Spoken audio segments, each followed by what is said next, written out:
मंडी के विपाशा सदन में आज विभिन्न विकासात्मक परियोजनाओं की समीक्षा बैठक की अध्यक्षता करते हुए मुख्यमंत्री जयराम ठाकुर ने अधिकारियों को निर्देश दिए कि सभी विकास परियोजनाओं का कार्य तय समय सीमा पर पूरा किया जाए ताकि परियोजनाओं की लागत ना बढ़े और समाज की अंतिम पंक्ति में बैठे लोगों तक इनका लाभ मिल सके। मुख्यमंत्री ने कहा कि प्रदेश सरकार ने इस वित्तीय वर्ष के दौरान गरीब आवासहीन लोगों के लिए विभिन्न आवास योजनाओं के अंतर्गत लगभग 10,000 घरों के निर्माण का लक्ष्य रखा है, जो कि अपने आप में एक रिकॉर्ड है। मंडी जिला में पिछले 2.5 वर्षों के दौरान 14 करोड़ रुपए की आर्थिक सहायता प्रदान कर 1000 से अधिक लोगों को विभिन्न आवास योजनाओं के अंतर्गत लाभान्वित किया गया है। उन्होंने कहा कि मेडिकल कॉलेज नेरचौक को कोविड-19 के लिए समर्पित अस्पताल के रूप में चिन्हित किया गया है, इसलिए इस मेडिकल कॉलेज का कार्यभार क्षेत्रीय अस्पताल मंडी को स्थानांतरित किया गया है। अतः यह आवश्यक है कि क्षेत्रीय अस्पताल में बेहतर सुविधाएं उपलब्ध करवाई जाए। उन्होंने मेडिकल कॉलेज नेरचौक को आपातकालीन चिकित्सा मामलों को देखने को भी निर्देश दिए हैं। उन्होंने कहा कि नेरचौक मेडिकल कॉलेज में वेंटिलेटर की सुविधा युक्त 28 बिस्तर है, जबकि जिला कोविड-19 अस्पताल व कोविड-19 देखभाल केंद्रों में आदि में कोरोना मरीजों की सुविधा के लिए 300 से अधिक आइसोलेशन बिस्तरों की सुविधा उपलब्ध करवाई गई है। साथ ही उन्होंने कहा कि विभिन्न विभागों के पास बिना खर्च की गई लगभग 12,000 करोड़ रुपए की धनराशि पड़ी है, जिसे चिन्हित कर विकास परियोजनाओं पर खर्च किया जाना चाहिए। उन्होंने कहा कि कांगड़ा के बाद मंडी जिला प्रदेश दूसरा सबसे बड़ा जिला है और इसमें कोविड-19 महामारी से निपटने सराहनीय कार्य किया गया है।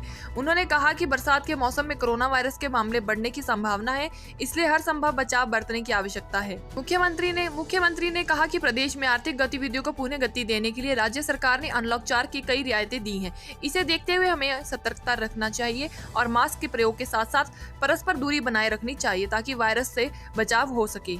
सुंदरनगर के विधायक राकेश जम्वाल ने मुख्यमंत्री से सुंदरनगर में लोक निर्माण विभाग के विश्राम गृह, स्टाफ क्वार्टर्स और भूमिगत मार्ग का आदि निर्माण कार्य निर्धारित समय विधि में पूरा करने का आग्रह किया है।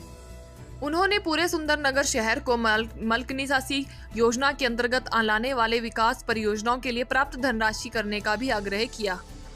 बलह के विधायक इंद्र सिंह गांधी ने कहा कि बलह क्षेत्र में विशेष रूप से नेरचौक में उचित जल निकासी की सुविधा की आवश्यकता है। उन्होंने मुख्यमंत्री से अपने क्षेत्र में एक विश्राम गृह निर्माण का आग्रह किया।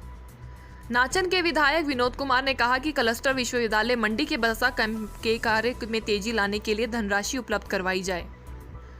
द्रंग के विधायक जवाहर ठाकुर ने द्रंग के लिए अलग लोक निर्माण विभाग का मंडल खोलने का आग्रह किया, जो इस पहाड़ी क्षेत्र में सड़क नेटवर्क को बेहतर बनाने में सहायक होगा। करसोग के विधायक हीरालाल ने कहा कि करसोग कस्बे में ट्रैफिक समस्या के समाधान के लिए करसोग बाईपास का कार्य शीघ्र शुरू किया जाना चाहिए। उन्होंने कहा कि करसोग में बनने वाली ITI भवन के निर्माण कार्य में तेजी लाने की जरूरी है ताकि इसे दिसंबर 2021 तक पूरा किया जा सके।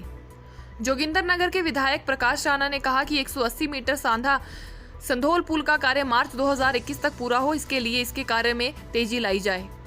उन्होंने मुख्यमंत्री से अपने क्षेत्र में सड़कों के निर्माण और सड़कों की टायरिंग कार्य को तेजी से करने का आग्रह किया। उन्होंने कहा कि क्षेत्र की जलापूर्ति योजनाओं के कार्य में भी गति प्रदान करने की जरूरत।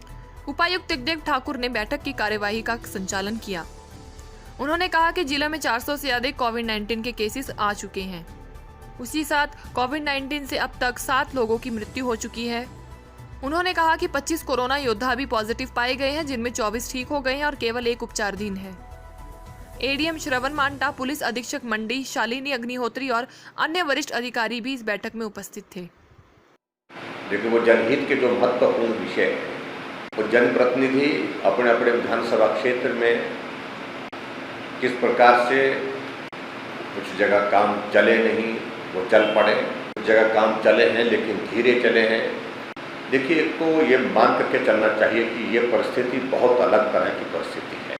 एक सामान्य परिस्थिति होती तो काम करने का तरीका भी अलग होता और बात करने का तरीका भी हमारा अलग होता। आज की परिस्थिति में जहाँ जिस दौर से हम सब लोग गुजर रहे, हमको अपने अपने क्षेत्र में, चाहे हम चुने वो प्रतिनिधि हैं, हमको अपनी प्राथमिकताएं बड़ी स्पष्ट करनी पड़ेगी। वो इसलिए करनी पड़ेगी क्योंकि इस वायरस की वजह से हमारे देश की और प्रदेश की आर्थिकी पर बहुत बड़ा संकट आया है, बहुत कठिनाई का ये दौर है। लेकिन अब इस परिस्थिति में मुझे लगता है कि हमको जो टारगेट्स विभाग के स्तर पर थे, सभी विभागों हमको उन सारे टारगेट्स को भी एक बार रिव्यू करना चाहिए और रिव्यू करने के साथ साथ में अपनी जो प्राथमिकताएं जो रिफ्लेक्ट हो रही है हमारी सरकार की, वर्तमान सरकार की जो हमारी प्राथमिकता प्रायोरिटीज हैं, उनको हम पूरा कैसे करें उसके लिए प्लान करने की जरूरत है। पहले हम 20 सड़कों पर काम चलाते थे, फंड्स का फ्लो चलता था, 20 की 20 आगे बढ़ती थी। अब हमको थोड़ा इस बात को लेकर के 20 नहीं, ये हमको तय करना है कि